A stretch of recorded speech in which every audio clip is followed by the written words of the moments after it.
राजीव गांधी की हत्या के बाद कांग्रेस में पूरी तरह से एक भारतीय जनता पार्टी बनकर तैयार हो गई थी। कांग्रेस के अंदर इंदिरा गांधी की हत्या के बाद आरएसएस के जितने बड़े लीडर्स थे या ज़्यादातर नेता जो थे आरएसएस के लोग, वो कांग्रेस ही हो गए थे।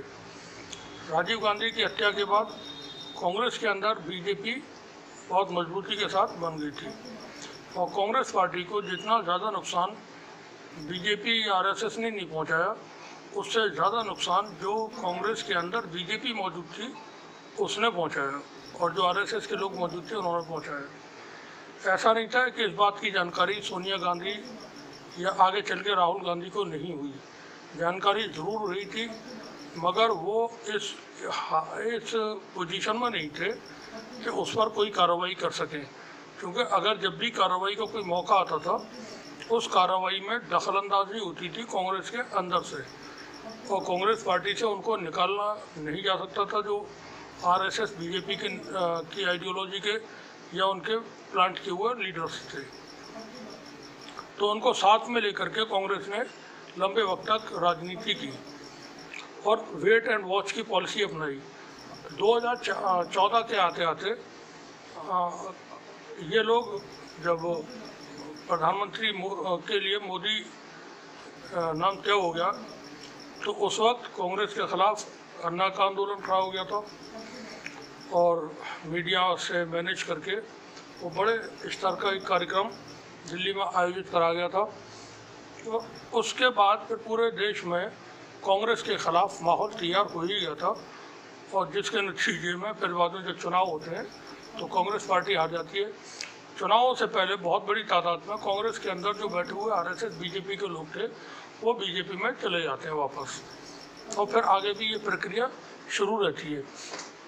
ये वो दौर था जब कांग्रेस पार्टी में की जब सरकार होती थी, जैसे नरसिम्हा राव की सरकार थी जिसमें बाबरी मस्जिद को शहीद किया गया था, तब हर सरकार में, चाहे वो मनमोहन सिंह की सरकारें हो दोनों या नरसिम्हा राव की सरकार हो, उसमें गृह मंत्री जो होते थे वो महाराष्ट्र से हुआ करते थे। पीवी नरसिम्हा राव की सरकार में शंकरराव चौहान गृह मंत्री थे और बाद में जब मनमोहन सिंह की सरकार बनी तो उसमें शिवराज पाटिल, सुशील कुमार शिंदे ये लोग गृह मंत्री बने और आखिर में जाकर के जो एक और हैं जो कांग्रेस के बड़े लीडर रहे वो भी वो, लेकिन महाराष्ट्र से नहीं है, वो साउथ इंडिया से हैं, इस वक्त नाम उनका याद नहीं है, उनको ही बनाएगा। लेकिन ये जो लोग थे महाराष्ट्र के ही लोग गृह मंत्री क्यों बनाए जाते थे वो बहुत आसानी से समझा जा सकता है, क्योंकि कांग्रेस के अंदर उस वक्त जो बड़े टॉप लीडर्स थे वो आरएसएस बीजेपी की आइडियोलॉजी वाले थे। तो वो क्या करते थे कि किसको क्या मंत्रालय मिलने हैं, उसमें प्रधानमंत्री या कांग्रेस अध्यक्ष इन लोगों का बहुत ज़्यादा दखल नहीं हुआ करता था। अब जब ये 2023 का वक्त चल रहा है और नए चुनाव 2024 में देश के अंदर होंगे, उससे पहले 2024 के चुनाव से पहले 5-6 राज्यों के चुनाव होने हैं अभी, जो अक्टूबर-नवंबर में होने हैं, जिसमें महाराष्ट्र, मध्य प्रदेश है, राजस्थान है, छत्तीसगढ़ है और तेलंगाना है, मिजोरम उसमें शामिल है। तो 5-6 राज्यों के चुनाव अभी होने हैं। इन चुनावों को लेकर के कांग्रेस की तैयारी बहुत अच्छी चल रही है, क्योंकि 2 राज्यों में, बड़े राज्य उनको माना जाएगा, यहाँ पर बीजेपी मौजूद थी और खुद प्रधानमंत्री ने उनके चुनाव प्रचारों की पूरी जिम्मेदारी अपने कांधों पर ली हुई थी, चाहे वो हिमाचल प्रदेश हो या कर्नाटक। पूरा दोनों राज्यों के चुनाव प्रधानमंत्री मोदी के चेहरे पर वहाँ बीजेपी ने लड़े थे और दोनों चुनाव में बीजेपी को हार मिली है। इसके बाद कांग्रेस के अंदर जो एनर्जी है वो जाहिर सी बात है बहुत ज़्यादा बढ़ गई है।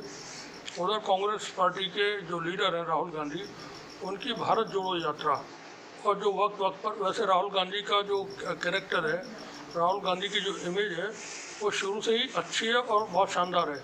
मगर जो कांग्रेस के अंदर आरएसएस बीजेपी के लोग मौजूद थे, उन्होंने राहुल गांधी की इमेज को बहुत ज़्यादा ख़राब किया। कांग्रेस में रह करके ख़राब किया, कांग्रेस की जानकारी में रहते हुए ख़राब किया, उधर मीडिया ने ख़राब किया, और बाकी तो जो और लोग थे बीजेपी आरएसएस के, उन लोगों ने अपना काम करते ही रहे। तो राहुल गांधी को एक नॉन सीरियस पॉलिटिशियन बताने दिखाने की एक कार्यक्रम चले हुए थे, लेकिन ऐसा नहीं है। राहुल गांधी शुरू से ही एक जेंटलमैन थे, और अब उन्होंने ये साबित कर दिया मुल्क के अंदर कि वो ऐसे लीडर हैं जिनकी स्वीकृति इस वक्त वर्ल्ड लेवल पर है। और राहुल गांधी वो तमाम काम आज की तारीख में कर रहे हैं जो एक देश के किसी प्रधानमंत्री को करना चाहिए। भारत के प्रधानमंत्री को जो काम करने चाहिए थे, जो जिम्मेदारियां भारत के प्रधानमंत्री की होती हैं, वो राहुल गांधी इस वक्त निभा रहे हैं। और प्रधानमंत्री एक तरह से विपक्ष की पोजीशन में है, विपक्ष के नेता की तरह से आरोपों की राजनीति करते हुए दिखाई दे रहे हैं। मामला चाइना का हो, मणिपुर है, महंगाई है, मतलब कोई भी इश्यूज रहे, उस पर सरकार की तरफ से कोई प्रोग्रेसिव काम नहीं हुए, कोई बात नहीं हुई, और प्रधानमंत्री तो बिल्कुल खामोश होकर के रह जाते हैं। लेकिन राहुल गांधी ने भारत जोड़ो यात्रा की, और 4000 किलोमीटर की लंबी यात्रा, ये कोई छोटी यात्रा नहीं थी, और 4000 किलोमीटर चलना कोई मामूली बात नहीं है। अगर हम सोचें बैठ करके वैसे ही कि हमको कहीं 5-10 किलोमीटर पैदल चल के जाने का ज़रा पड़े किसी काम से, तो हम उस वक्त शायद हिम्मत न जुटाएं और सोचें कि बाद में देखेंगे। लेकिन 4000 किलोमीटर की यात्रा पैदल करना, एक टी शर्ट के अंदर यात्रा। अब एक टी शर्ट में यात्रा राहुल गांधी ने क्यों की? पूरे सफ़र में उन्होंने कपड़े चाहते बदलते रहते, लेकिन उन्होंने जो शुरू में केरल से जो टी शर्ट पहनी थी वो कश्मीर तक पहनी। बारिश होती रही, सर्दी पड़ती रही, बर्फबारी होती रही, राहुल गांधी ने अपनी टी शर्ट नहीं बदली। उन्होंने दिखाने की कोशिश की कि देश एक है, पूरा देश एक है। वो उन्होंने अपनी टी शर्ट से भी संदेश देने की कोशिश की। राहुल गांधी ने अभी कल घर से निकले, वो दिल्ली से निकले हरियाणा के लिए। रास्ते में देखा कुछ किसान अपने खेतों में धान की फसल लगा रहे हैं, पौध लगा रहे थे। वहाँ उनका काफिला रुका और वो अपनी जूते उतार कर, हाथों में जूते लेकर, पैंट की मोहरी ऊपर चढ़ा करके एक आम आदमी की तरह खेत में पहुँच जाते हैं और वहाँ किसानों के साथ धान की पौध लगाते हैं, उनके साथ मिलते हैं, बात करते हैं, खाना खाते हैं, बैठते हैं, बच्चों से हंसी मजाक करते हैं और कीचड़ भरे खेत में ट्रैक्टर चलाते हैं। उसकी तमाम तस्वीरें सोशल मीडिया पर वायरल हैं और वीडियो मौजूद है। अब ये जो लकीर राहुल गांधी खींचते जा रहे हैं, कभी वो पहुंच जाते हैं मैकेनिक की दुकान पर दिल्ली के अंदर और वहाँ जा कर के मोटरसाइकिल मैकेनिक के साथ में बैठ कर के उनकी शॉप में मोटरसाइकिल की मरम्मत करते हैं और चेन सही कर रहे हैं, स्क्रू टाइट कर रहे हैं। ये तमाम तस्वीरों वीडियो अभी हाल ही के हैं, बहुत ज़्यादा दिन के नहीं हैं।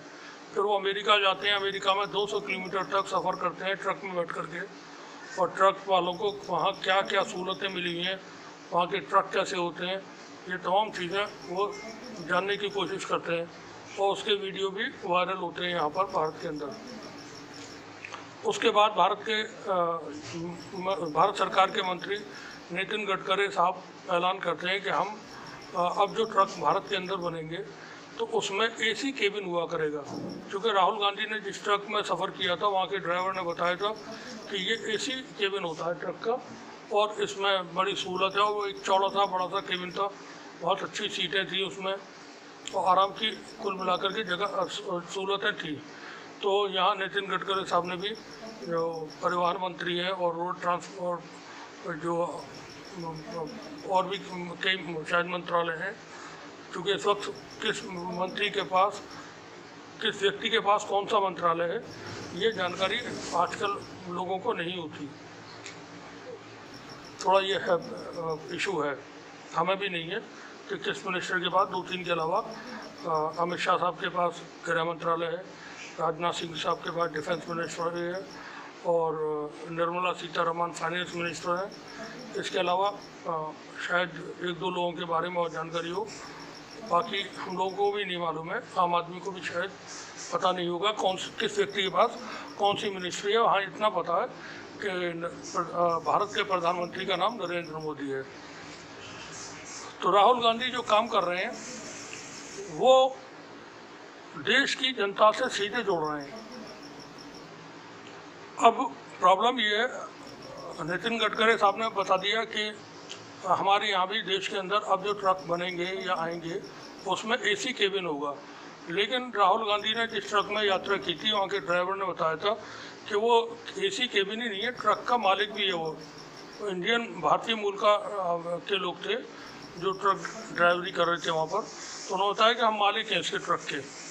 तो यहाँ पर अब ये सुविधाएं पैदा करना सरकार के ऊपर है, सरकार के लिए नामुमकिन सी बात है जो पूरा कर सके। ट्रक के केबिन एसी होंगे, ये गडकरी साहब ने, चूँकि राहुल गांधी जो यात्रा कर रहे थे वहाँ, वो जानने की कोशिश कर रहे थे कि जब सरकार बदलेगी तो हम क्या क्या चीज़ें कर सकते हैं।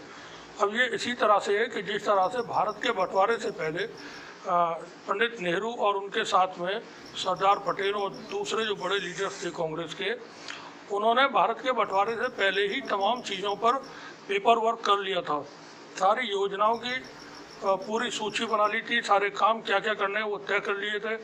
संविधान होगा देश के आज़ादी के बाद, देश में सेना को किस तरह से होगा, क्योंकि पहले ब्रिटिश राज में जो सेना होती थी, हम ये बता दें कि भारत में कभी मिलिट्री coup नहीं हो सकता। क्यों नहीं हो सकता ये समझे से, भारत के अंदर कभी मार्शल लॉ नहीं लगाया जा सकता जैसे पाकिस्तान में लगा दिया था, वो क्यों नहीं लगाया जा सकता, ये हम थोड़ा सा बताने की कोशिश कर रहे हैं। इसका पूरा लेआउट तैयार पंडित नेहरू और उनके साथ के लीडर्स ने भारत की आज़ादी मिलने से पहले कर लिया था।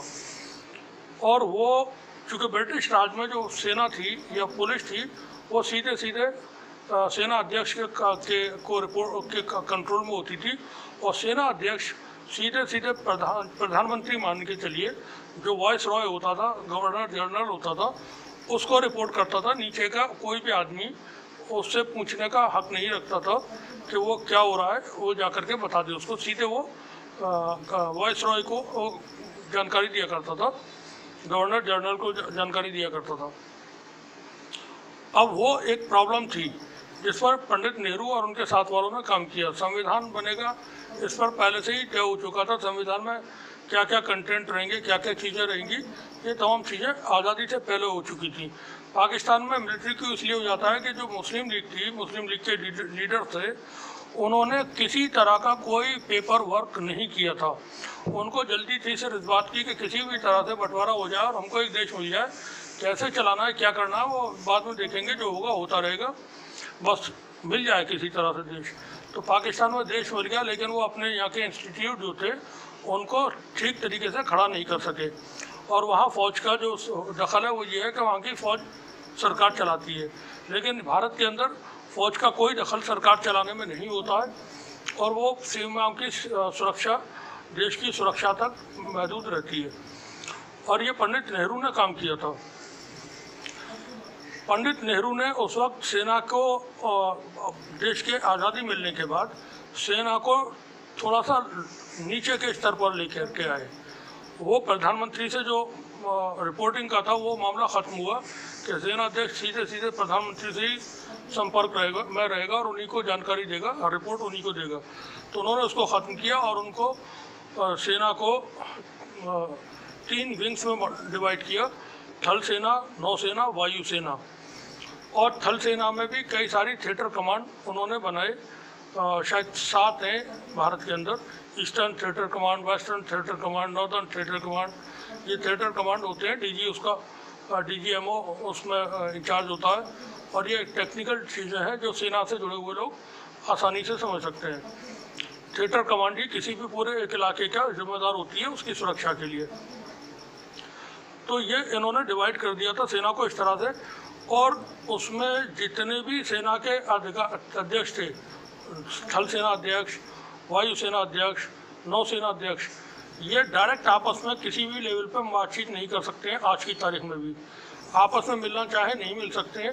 इनको अधीन किया गया रक्षा मंत्रालय के, जो डिफेंस मिनिस्ट्री है, उसमें एक अंडर सेक्रेटरी, उसके अंडर में ये तीनों अंग के अध्यक्ष होते हैं। तो अगर उनको अपनी कोई बात कहनी है सरकार से तो वो रक्षा मंत्रालय से समय लेंगे और अपनी बात वहाँ कहेंगे और उसके मिनट्स लिखे जाते हैं। अगर दो सेनाओं के अध्यक्षों को आपस में बात करना है या मिलना है तो वो पहले रक्षा मंत्रालय को सूचना दी जाती है और उसके बाद में फिर आपस में मुलाकातें या बातचीत होती है और उसका मिनट्स एक एक चीज़ नोट होती है। क्या बात हुई, किसने क्या कहा, वो सब ऑन रिकॉर्ड सब मौजूद रहता है। ब्यूरो आपस में मिलना चाहे नहीं मिल सकते। फिर साथ में आईबी भी वहाँ एक्टिव रहती है और सबके ऊपर निगरानी करती रहती है। इसलिए सेना कभी भी भारत के अंदर मार्शल लॉ नहीं लग सकता है, कभी मिलिट्री को नहीं हो सकता है। ये इसकी तैयारी पंडित नेहरू ने कर ली थी और राहुल गांधी जो कर रहे हैं तो वो पूरा का पूरा एक एक चीज़ को चेक करके और सब कुछ बहुत देखभाल करके, क्योंकि सरकारें गप से नहीं चलती हैं, लंबी लंबी हाँक देने से नहीं चलती हैं।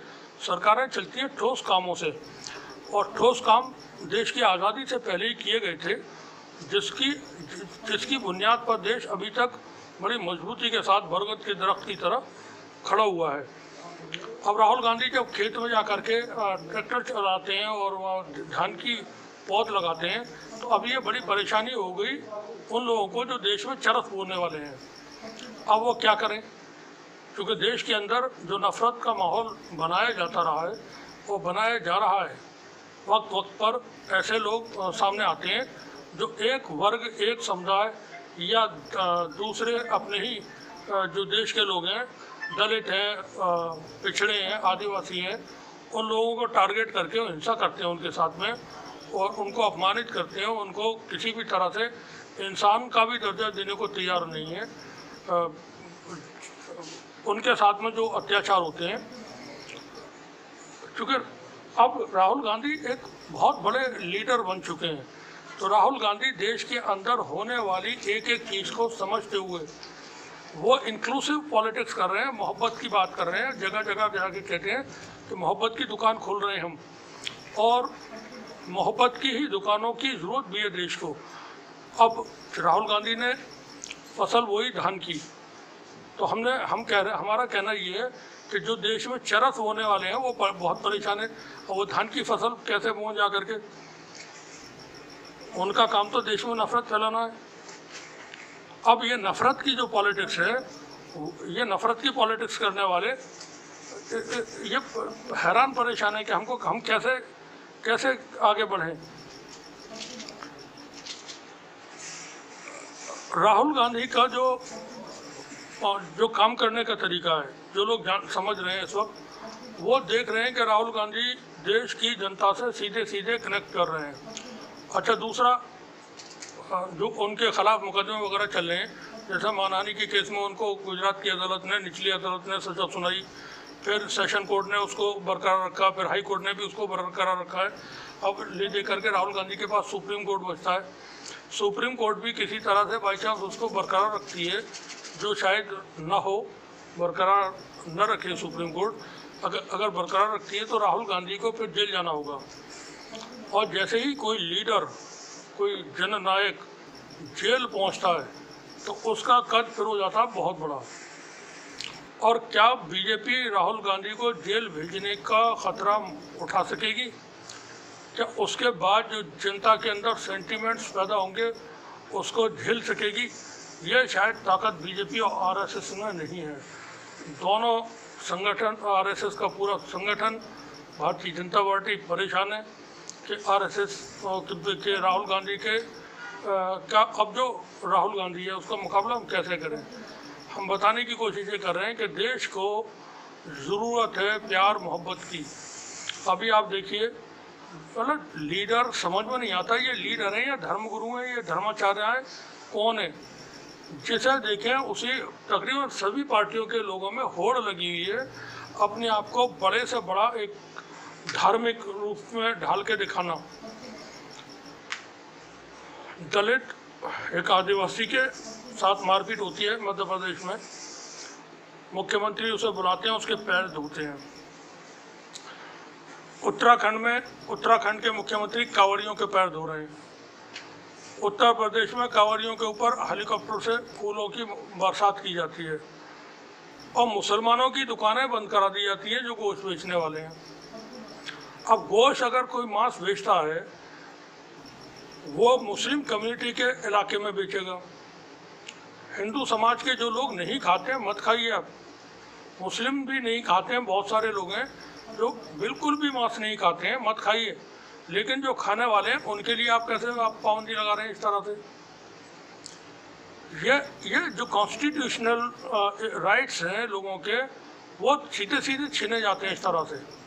संवैधानिक हक है, आप ईद के दिन आप हिंदू समाज के मोहल्लों को कैसे रोक देंगे कि सब मुस्लिम ईद मनाएंगे इसलिए हिंदू समाज के लोग जो हैं वो कुर्ता पजामा न पहने। अगर किसी को कुर्ता पजामा पहनना ईद के दिन या बकरीद के दिन या किसी और दिन तो वो आराम से पहने, क्या परेशानी है? तो इस तरह से समाजों को बांटने के लिए जो सरकारें काम करती रही हैं, कर रही हैं, उन्हें सोचना चाहिए और ये सोचेंगे भी नहीं, शायद तब्दीली आना चाहिए समाज में और सरकारों में। जम के बैठ जाना किसी के लिए भी, एक सीट पर जमे रहना किसी के लिए भी वो देश के लिए और उस प्रदेश के लिए खतरनाक होता है। तो बदलाव जरूरी है देश के अंदर।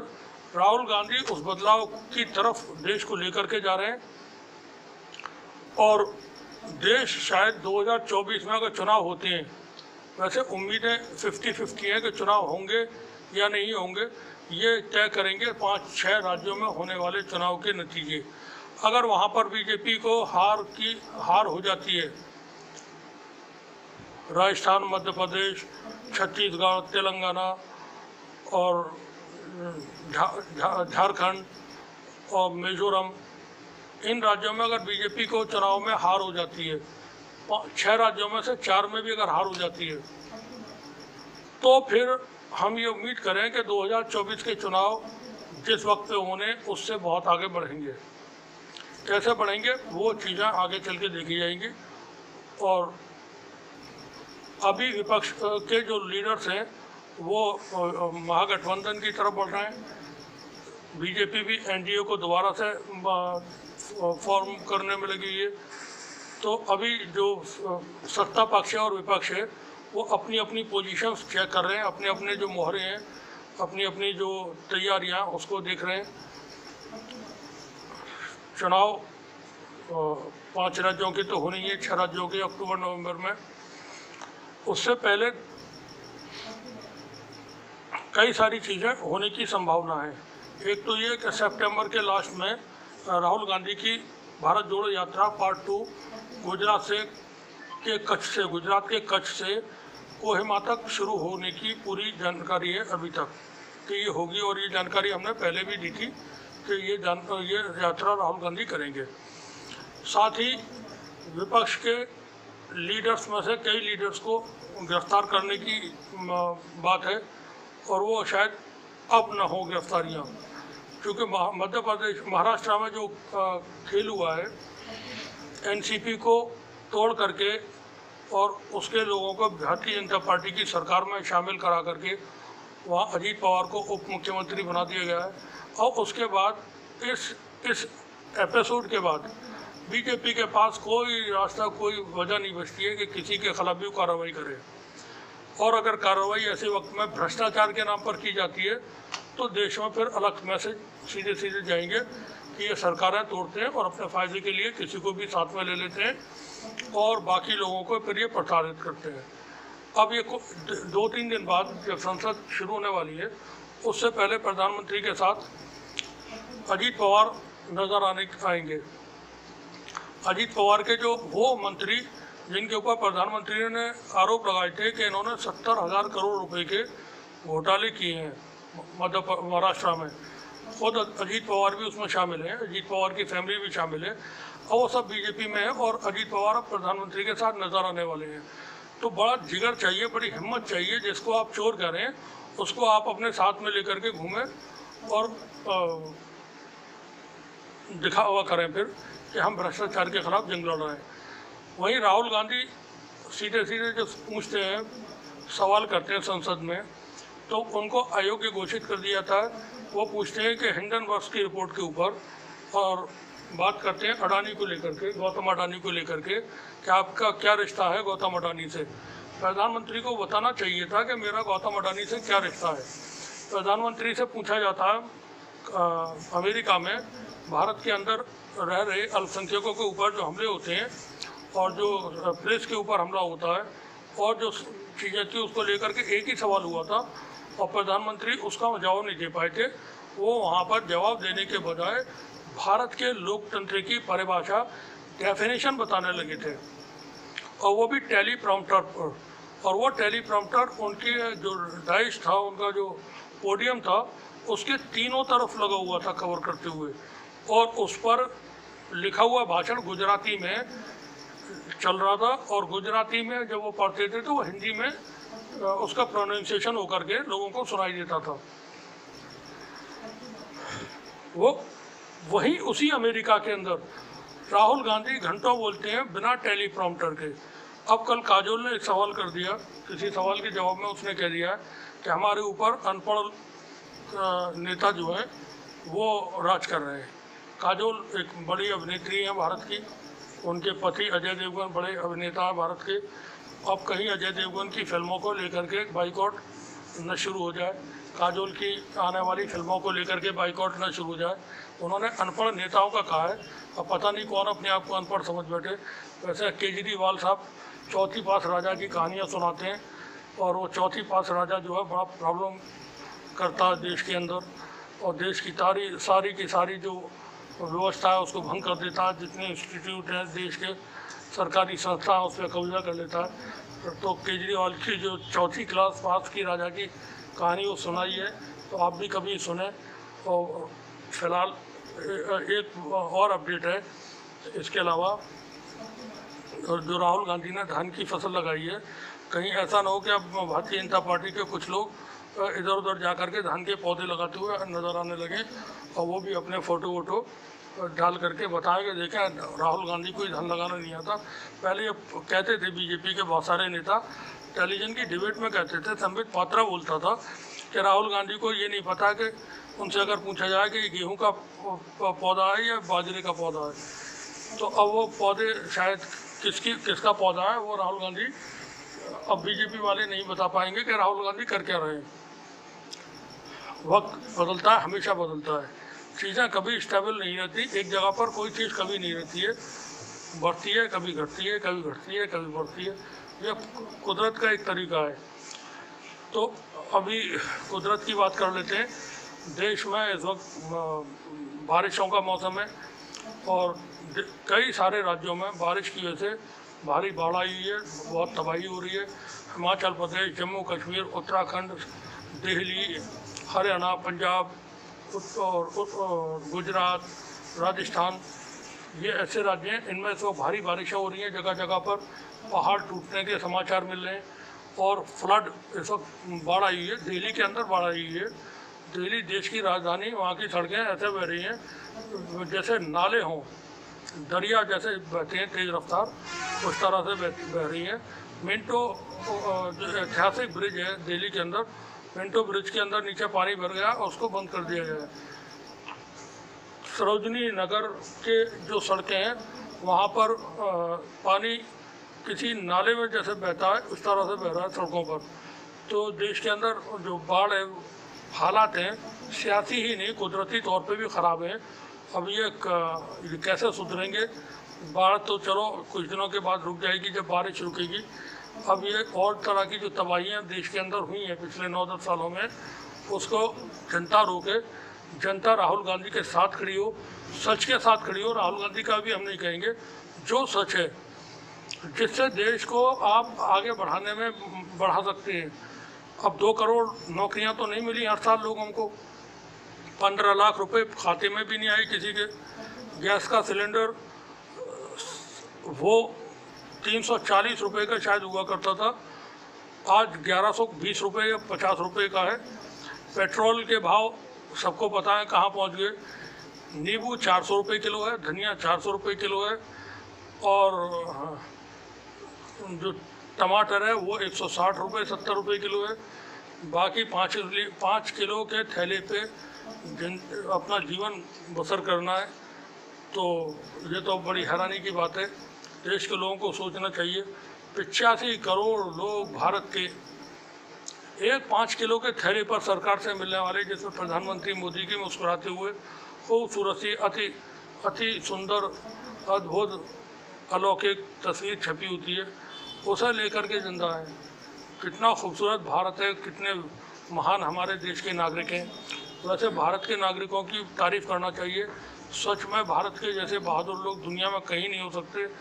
जब लॉकडाउन लगता है तो गुजरात से बिहार के लिए पैदल चलना शुरू कर देते हैं। 1500-1600 किलोमीटर पैदल की यात्रा कोई जिगर वाला ही करेगा, जैसे राहुल गांधी 4000 किलोमीटर के सफ़र उन्होंने पैदल कर दिया। तो ये भारत के अंदर ये मटेरियल है, बड़ी हिम्मत वाले लोग हैं। अभी ये कावड़ ढोने के लिए जा रहे हैं लोग, सैकड़ों किलोमीटर पैदल नंगे पैर। तमाम हमारे दलित और पिछड़े समाज के लोग, यादव, पासी, कुशवाहा, तमाम चले जा रहे हैं कावड़ ढोने के लिए, अपने पाप धोने के लिए। और जिनके पास पैसा है वो पीठ पर बैठ करके वहाँ पर लोग उठा करके भी ले जाते हैं, बैठा करके खच्चरों पे भी बैठा करके ले जाते हैं। तो कुछ लोग ऐसे भी हैं जो अपने पाप वहाँ धोने जा रहे हैं या ख़त्म करने जा रहे हैं, और दूसरे की पीठ पर लदे हुए हैं, और आराम से वो जो मजदूर है वो उसको बैठा करके ले जा रहा है। तो बहुत अच्छा है। भारत एक विशाल महान देश है। राम मंदिर बनके लगभग अब तैयार हो चुका है। आज खबरें टेलीविज़न पे थी कि राम मंदिर तैयार है, भव्य दिव्य विशाल विराट राम मंदिर तैयार है। 2024 के चुनाव में ये बहुत सारे वोट ये पार्टी को दे सकता है। बड़ी उम्मीद है कि राम मंदिर अगले चुनाव में एक बड़ा मुद्दा बनेगा। जनता को बताया जाएगा कि देखें, कुछ हुआ हो ना हुआ हो, अच्छे दिन आए हो ना आए हो, विकास पता नहीं कहाँ गायब हो गया हो, लेकिन राम मंदिर का तो बना दिया हमने, अब हमें वोट दो। बजरंगबली के नाम पे वोट अभी मांगे थे कर्नाटक में, तो अब 2024 के चुनाव में राम मंदिर पे तो वोट मिलना चाहिए। जिन्होंने राम मंदिर बनाने के लिए मेहनत की और सब सारी चीज़ें उठा करके एक तरफ रखती, किसी को कभी सजा ही नहीं हुई। बाबरी मस्जिद वहाँ थी, सबने देखी। बाबरी मस्जिद की जगह को रंजन गोगोई की जो कोर्ट थी, उसने सुप्रीम कोर्ट की जो फैसला था, उसने राम मंदिर बनाने के लिए दे दिया, और एक अलग मस्जिद दूसरी जगह बनाने के लिए अयोध्या में आदेश दिया था। वो मस्जिद कहाँ गई? मस्जिद की जगह जो बाबरी मस्जिद की जगह थी, वहाँ तो राम मंदिर भव्य दिव्य विशाल विराट बन के तैयार हो रहा है, लेकिन सुप्रीम कोर्ट ने आदेश दिया था कि एक मस्जिद भी बनानी है। तो उस मस्जिद का कोई नहीं पूछता, कोई टेलीविजन वाला खैर खबर नहीं लेता, न तो वो मस्जिद वोट देने वाली है, न कोई वहाँ नमाज़ पढ़ने जाने वाला है उसमें, और कोई अगर जाता भी है तो उसकी इबादत वहाँ कबूल भी नहीं होने वाली है। ऐसी फर्जी मस्जिद में वो बिल्कुल पूरी तरह से गैर मुनासिब मस्जिद होगी, फर्जी मस्जिद होगी। सरकारें मस्जिदें बनवाने के लिए थोड़ी है या मंदिर बनवाने के लिए थोड़ी है, वो बनवाएं स्कूल, अस्पताल, सड़कें, बिजली घर, डैम, उनका क्या मतलब है? अदालत का क्या काम है मस्जिद बनवाने का? अदालत का फैसला वो, लेकिन अदालत की बात है तो मानना पड़ेगा सब। पंचों का कहते हैं वो क्या नाम है, हुक्म सराखों पे। तो अदालत ने हुक्म दिया है कि मस्जिद बनेगी तो रंजन गोगोई को उस मस्जिद का इमाम बना देना चाहिए। राज्यसभा की सदस्यता ख़त्म हो जाएगी उसकी। तो रंजन गोगोई जो नई मस्जिद इलाहाबाद में वो क्या नाम उसका, वो अयोध्या में बनाई जाए, तो उसका इमाम रंजन गोगोई को बनाना चाहिए। मेरी दिली ख्वाहिश है ये, इसमें मतलब कोई आपत्ति नहीं होनी चाहिए किसी को। मेरी दिली तमन्ना है कि रंजन गोगोई को, या फिर चलो खैर वो मस्जिद के इमाम न बन सकें तो अयोध्या में बनने वाले भव्य विशाल विराट जो राम मंदिर है उसमें कम से कम कोई उनको पद दिया जाए, उनको महंत वगैरह या दरबान या चौकीदार मतलब कुछ उनको होना चाहिए वहाँ पर।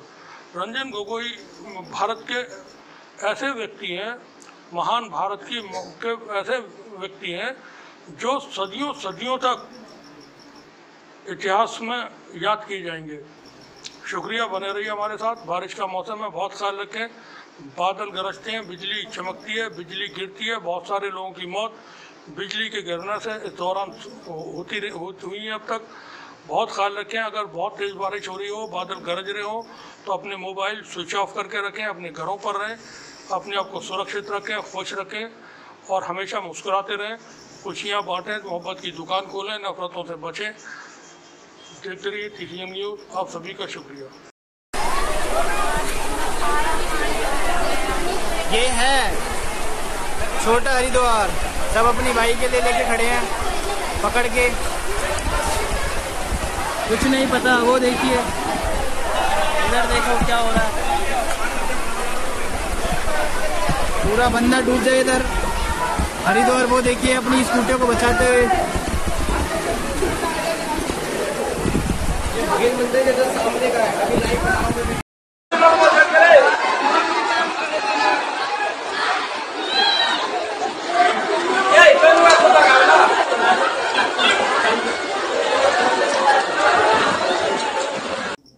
ये गया सर, गया के पीछे उधर है। चलिए चलिए चलिए।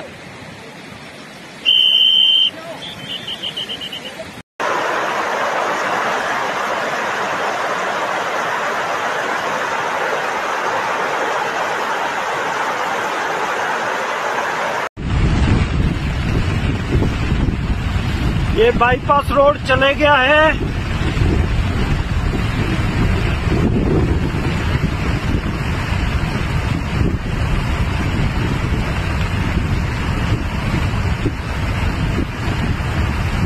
ओ यारा, परे भी जाएगा ये पूरा।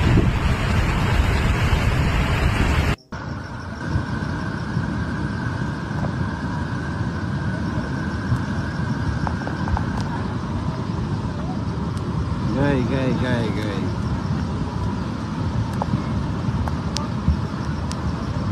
ओ मोटी रफ्तार भाई।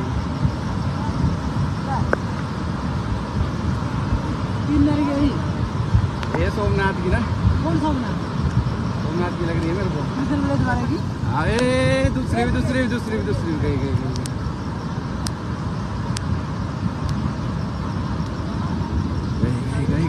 गई।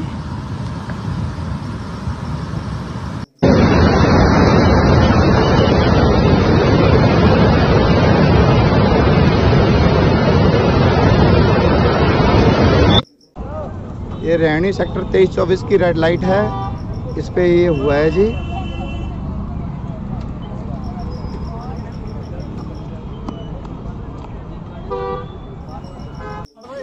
पीछे रहो, पीछे।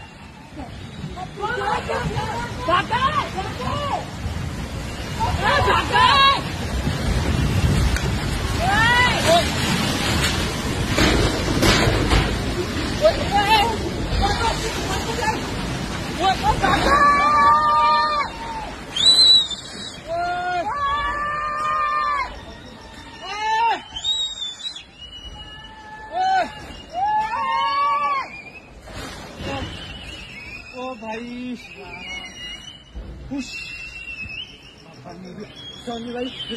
ओ यार, ओहो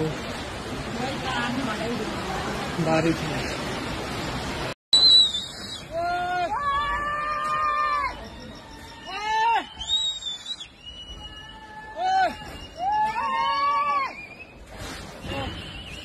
ओ भाई खुश भाई। ओ यार, ओहो बारिश में। बाजार में तो वही का मंजर लोग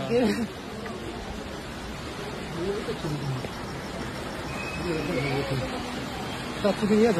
ओ यार तू आज देखना आज क्या सीन होया बाज यार आ तो ज्यादा ही आ गुट खा दबा के रखना रहता था गलत नहीं ना यार